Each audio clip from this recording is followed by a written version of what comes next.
কারণ দাঁড়া, তোর সঙ্গে আমার একটা কথা আছে। আরে মার্সেলের কথা হবে হাজারে হাজারে লাখে লাখে, একটা কথা বলবা কেন? ডাক্তারের নাকি তুই আজে বাজে খারাপ খারাপ কথা কইছিস। কি কাহামিসা কথা কমা, ছোট আব্বার ঘরে এটা কি জিনিস জন্মাইলো? আমার ছোট ভাইকে নিয়ে কথাবার্তা হচ্ছে বলে মনে হচ্ছে। তোমার ভাইয়ের নামে কত বলার মতো কলিজার মুখ এই বাড়ির কে? অত রাস্তার খিরে লেখার কারণ নাই।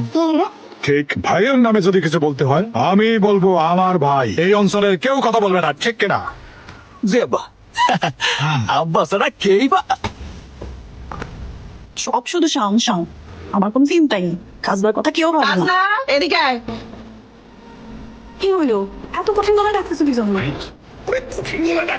শাওন রে তুই বলে আগের মারছস, কি বললো শাওন? সি সি সি সি সি সি শাওন ভাই এরকম একটা কথা বলতে পারলো? তার সাথে তো আমার গত 3 দিন ধরে দেখা হইতেছে না, কিন্তু সে যেমন কি সব আগের মারার কথা বললো।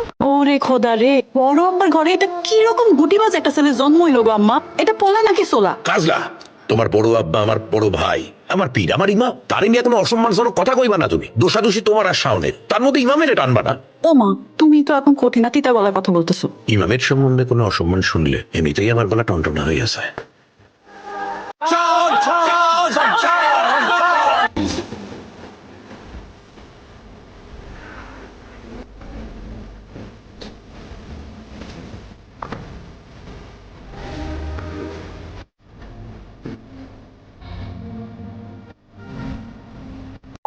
শাওন শুধু মরদ হইলেই হয় না, খেলার জন্য মর্দান গিয়েও লাগে।